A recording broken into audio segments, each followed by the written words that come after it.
ఆంధ్ర స్టైల్లో green chilli chicken చేద్దామా? Welcome to Mudireddy Sari's kitchen.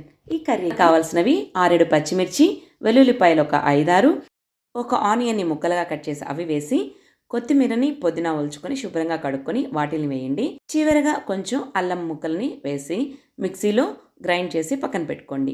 దీన్ని నేను 1 కేజీ చికెన్తో చేస్తున్నాను. మీకు కావాలంటే హాఫ్ కేజీతో చేసుకోవచ్చు, పావు కేజీతో కూడా చేసుకోవచ్చు.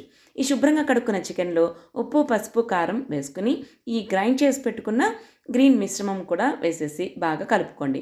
లాస్ట్లో కాస్తంత పెరుగుని, గడ్డ పెరుగు వేసుకున్నాను నేను, దాన్ని కూడా వేసి బాగా కలిపి ఒక 1 అవర్ వరకు మ్యారినేట్ చేయండి.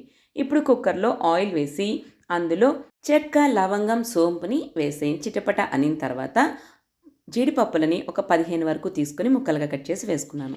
తర్వాత ఒక ఉల్లిపాయను సన్నగా తరుక్కొని వేశాను. పచ్చిమిర్చిని ఒక 2, పచ్చి కరివేపాకును కూడా వేసి వేయించుకున్న తర్వాత లాస్ట్లో ఈ టమోటా ముక్కలను కూడా వేసి బాగా వేగిన తర్వాత మనం ముందుగా మ్యారినేట్ చేసుకున్న చికెన్ మిశ్రమాన్ని వేసేసేయండి.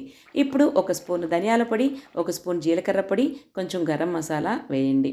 ఇదంతా బాగా కుక్ అయ్యేటట్టు మనం హై ఫ్లేమ్లో పెట్టుకొని 5 మినిట్స్ వరకు అటు ఇటు తిప్పుతూ మధ్యలో లిడ్ని క్లోజ్ చేస్తూ మధ్యలో ఓపెన్ చేస్తూ మనం కుక్ చేసుకోవాలి. ఇలా హై ఫ్లేమ్లో పెట్టడం వల్ల చికెన్ బాగా కుక్ అయి సాఫ్ట్గా ఉంటుంది. తినేటప్పుడు చికెన్ పీస్ అనేది జ్యూసీగా ఉంటుంది.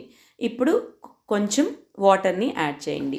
లాస్ట్లో ముందు చికెన్ మ్యారినేట్ చేసేటప్పుడు సాల్ట్ వేసాం కదా, దానికి రిమైనింగ్ ఉప్పును కూడా వేసి కుక్కర్ మూత క్లోజ్ చేసి విజిల్ పెట్టేసి ఒక 4-5 విజిల్స్ వరకు తెప్పించుకోండి.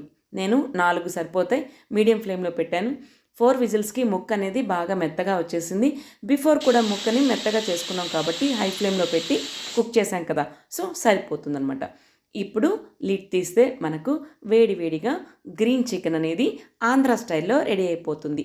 ఇక్కడ ఆంధ్ర స్టైల్ అని స్పెసిఫిక్గా ఎందుకు చెప్తున్నాము అంటే, హైదరాబాదీ స్టైల్లో కారం అనేది యాడ్ చేయరు, ఓన్లీ గ్రీన్ చిల్లీస్తోనే చేస్తారు. మనం ఆంధ్రాలో కొంచెమైనా కారప్పొడి, కొంచెం కలర్ అనేది కనిపించాలి కాబట్టి ఆ రెడ్డిష్నెస్ని మనం ఇష్టపడతాం కాబట్టి ఈ కర్రీ పూర్తిగా గ్రీన్గా ఉండదు, లైట్గా కొంచెం రెడ్ మిక్స్ అయి ఉంటుంది. చూసారు కదా, మన వేడివేడిగా చిల్లీ చికెన్ రెడీ అయిపోయింది. మన ఛానల్ ఫస్ట్ టైం చూస్తున్నట్లయితే సబ్స్క్రైబ్ చేసుకొని మీ ఫ్రెండ్స్ అండ్ ఫ్యామిలీ మెంబర్స్కి షేర్ చేయండి. మీ లైక్స్ అండ్ కామెంట్సే నాకు మోటివేషన్. మరో వీడియోతో మళ్ళీ కలుద్దాం. అంతవరకు మన ఛానల్లో ఉన్న రెసిపీస్ ట్రై చేయండి. Bye bye.